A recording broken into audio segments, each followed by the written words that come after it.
दोस्तों मुझे बिल्कुल भी यकीन नहीं था कि 2026 मेरे लिए इतना अच्छा रहेगा। दोस्तों कल शाम को मुझे स्कूल से प्रिंसिपल की कॉल आई थी और उन्होंने मुझसे कहा कि इस बार की वेकेशन में बच्चों को गरुड़ विष्णु कंचना मूर्ति को दिखाने जाना है। दोस्तों वैसे तो मैं 1-2 बार पहले भी वहाँ पर गया हूँ, लेकिन इस बार हम शरारती प्यारे प्यारे बच्चों के साथ जाने वाले हैं और आज की इस ट्रिप में बहुत मजा आने वाला है। बस को स्टार्ट करके मैं बच्चों को पिक करने के लिए स्कूल की तरफ निकल जाता हूँ। और दोस्तों एक और खुशखबरी है, मैं 2-3 दिन बाद यूरोप जाने वाला हूँ। दोस्तों मैंने पिछले साल नवम्बर टाइम यूरोप के वीजे के लिए अप्लाई किया था, क्योंकि मेरे चाचा जी यूरोप में ट्रक चलाने का काम करते हैं, इसलिए मेरा भी मन था कि मैं भी एक बार यूरोप घूमने जाऊं। और दोस्तों फाइनली मेरा यूरोप का वीजा नया साल लगते ही बन गया है और इस वाली ट्रिप को खत्म करके मैं सीधा यूरोप की ओर निकल जाऊंगा। दोस्तों मैं स्कूल के पास पहुंचने वाला होता हूं, उतने में रास्ते में मुझे बहुत ज्यादा ट्रैफिक देखने को मिलता है। कुछ देर ट्रैफिक में खड़ा रहने के बाद मैं स्कूल के अंदर पहुंच जाता हूं, जहां बच्चे मेरा बड़ी बेसब्री से इंतजार कर रहे थे। उनके चेहरे से ही लग रहा था कि वो इस ट्रिप के लिए कितना ज्यादा एक्साइटेड है। दोस्तों इनकी खुशी देखकर मुझे अपने स्कूल वाले दिन याद आ गए। साल भर कुत्ते गधे की तरह पढ़ाई करने के बाद जब हमें पिकनिक पर ले जाया जाता था, उस दिन पूरे साल की थकान गायब हो जाती थी। और पिकनिक को जाने के एक दिन पहले तो मुझे पूरी रात नींद नहीं आती थी। मैं पूरी रात यही सोचने बैठता था कि कल मैं उन 100 साल पुराने नए कपड़ों को पहनूंगा और भी पता नहीं मैं क्या उठ पटांग चीजें सोचने बैठता था। दोस्तों क्या आप भी अपने स्कूल के पिकनिक के टाइम ऐसा ही सोचते थे? मुझे कमेंट करके जरूर बताना। दोस्तों अचानक से आगे रास्ते में हमारी बस के साथ ट्रक टकरा जाता है और रास्ते में हमारे साथ कुछ ऐसा हो जाएगा ये किसी ने भी नहीं सोचा था। दोस्तों जैसा कि आप लोग देख सकते हैं, मैं अपनी लेन में चल रहा था, ये ट्रक वाला रॉन्ग साइड से आकर मेरी बस को ठोक देता है और इसकी वजह से मेरी बस की एक साइड की हेडलाइट टूट जाती है। शुक्र है टाइम पर दोनों ने ब्रेक लगा दी, वरना पता नहीं कितना बड़ा एक्सीडेंट हो जाता।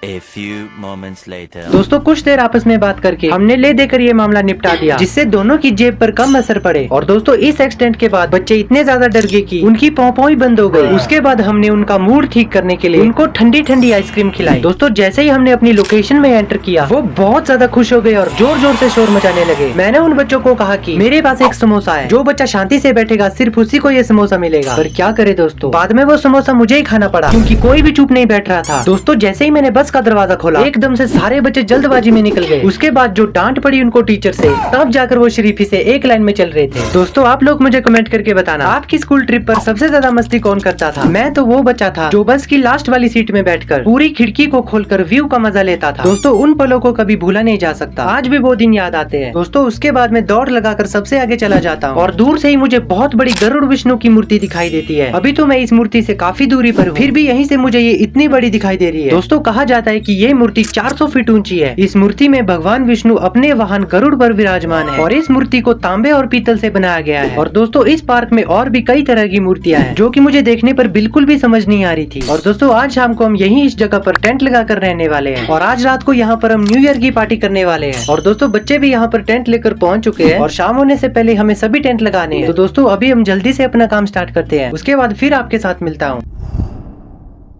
दोस्तों यूरोप जाने से पहले मैं अपने घर आ जाता हूँ, क्योंकि जैसा कि आपको पता ही है, पिछले हफ्ते सिक्किम को जाते वक्त रास्ते में मेरा ट्रक पलट गया था। उसके बाद मैंने उसको रिपेयर होने के लिए भेज दिया था और दोस्तों आज मैं उस ट्रक को वापस लाने के लिए जा रहा हूँ, चाहे वो जितना भी रिपेयर हुआ होगा। आज मैं उसको वापस लाने वाला वर्कशॉप जाने के लिए सड़क के किनारे में ऑटो का वेट करने के लिए बैठ जाता हूँ। A few moments later. उतने में कुछ देर वेट करने के बाद दूर से मेरी तरफ एक ऑटो आ रहा होता है। जब वो मेरे पास पहुंच जाता है, तब मुझे याद आया ये तो वही ऑटो है जो मुझे पिछले हफ्ते मिला था। उसके बाद मैं उस ऑटो में बैठकर वर्कशॉप की ओर निकल जाता हूँ। दोस्तों मैं यूरोप को यहाँ से परसों निकलने वाला हूँ, इसलिए मुझे आज ही यहाँ के अपने सारे काम खत्म करने पड़ेंगे। दोस्तों आज सुबह मैंने ट्रक ठीक करने वाले मैकेनिक को कॉल की थी। मैंने उससे कहा था कि मैं आज ट्रक लेने के लिए आ रहा हूँ। उसने मुझे कहा कि आपका ट्रक रिपेयर हो चुका है, बस रिपेयर वाली जगह पर कलर करना रह गया है और मेरे वहाँ पहुँचने तक वो काम भी कंप्लीट हो जाएगा। दोस्तों कुछ ही देर में ऑटो वाला भाई मुझे वहाँ पर पहुँचा देता है और मैं उसको पैसे न देकर उसका नंबर मांग लेता हूँ, क्योंकि अभी थोड़ी ही देर में मुझे उसकी फिर से जरूरत पड़ने वाली थी। मैंने उसे कहा कि मैं तुम्हें 1 घंटे बाद कॉल करूंगा, तब तुम मेरे घर के बाहर आ जाना। दोस्तों वर्कशॉप के बाहर से ही मुझे मेरा प्यारा सा ट्रक दिखाई देता है और मैं दौड़कर उसको देखने के लिए उसके पास चला जाता हूँ। दोस्तों पेंट होने के बाद तो ये ट्रक पहले से भी ज्यादा चमक रहा है। इसको देखकर कोई भी नहीं बता सकता कि इस ट्रक का एक्सीडेंट हुआ था, इतना अच्छे से काम हुआ है इसमें। दोस्तों एक बार मैं अपने मन की तसल्ली करने के लिए ट्रक की हर चीज चारों साइड चेक करता हूँ कि कहीं कोई कमी तो नहीं रह गई है। दोस्तों मेरे ट्रक के साथ में एक बस के रिपेयरिंग का काम चला था और उस बस का तो दोस्तों पीछे तक पूरा इंजन खोल दिया था, पता नहीं क्यों। दोस्तों मेरे ट्रक का पेंट अभी तक अच्छे से नहीं सूखा है, इसलिए मैं कुछ देर बाहर आ जाता हूँ।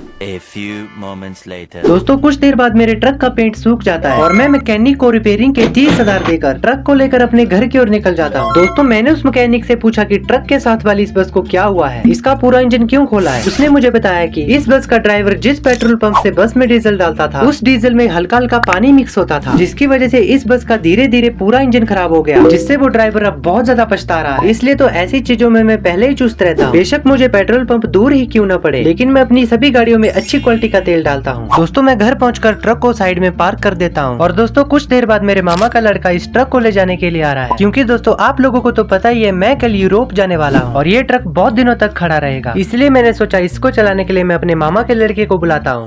2000 years later. दोस्तों कुछ देर बाद मेरे मामा का लड़का आकर ट्रक को ले जाता है। उसके बाद मैंने ऑटो वाले भाई को कॉल करके बुलाया था। दोस्तों मैं अंदर चाय पी रहा था, उतने में मुझे बाहर हॉर्न की आवाज सुनाई देती है। उतने में मैंने देखा बाहर ऑटो वाला भाई पहुंच चुका था। दोस्तों जैसा कि आपने पिछले वीडियो में देखा ही होगा, मैंने अपनी महिंद्रा की स्कॉर्पियो एन ठीक करने के लिए दी थी और उन्होंने मुझे कहा था कि वो एक हफ्ते बाद मुझे खुद कॉल करेंगे और दोस्तों अभी तक उनकी एक भी कॉल मुझे नहीं आई है। दोस्तों ऑटो वाले भाई का सारा पैसा देकर मैं सर्विस सेंटर पहुँच जाता हूँ। One eternity later. दोस्तों यहाँ आकर तो मेरा बहुत ही ज्यादा दिमाग खराब हो गया जब मैंने अपनी गाड़ी को ऐसी कंडीशन में देखा। इन्होंने मेरी गाड़ी में पिछले एक हफ्ते से कुछ भी काम नहीं किया था। बैठे बैठे गाड़ी पर बहुत ज्यादा धूल जमी हुई थी। दोस्तों मेरी तो उनके साथ वहाँ पर बहुत ज्यादा बहस हो गई। उसके बाद मैं अपनी गाड़ी को साफ करके अपने घर की ओर निकल जाता हूँ। दोस्तों इस सर्विस सेंटर की सर्विस मुझे सबसे घटिया लगी। अब मुझे इसे किसी अच्छे से सर्विस सेंटर ले जाना पड़ेगा। ये काम मैं अब यूरोप से आने के बाद करूंगा। तब तक के लिए इस गाड़ी को यहीं पर रखते हैं। दोस्तों अभी मुझे अंदर जाकर कल के लिए पैकिंग करनी पड़ेगी।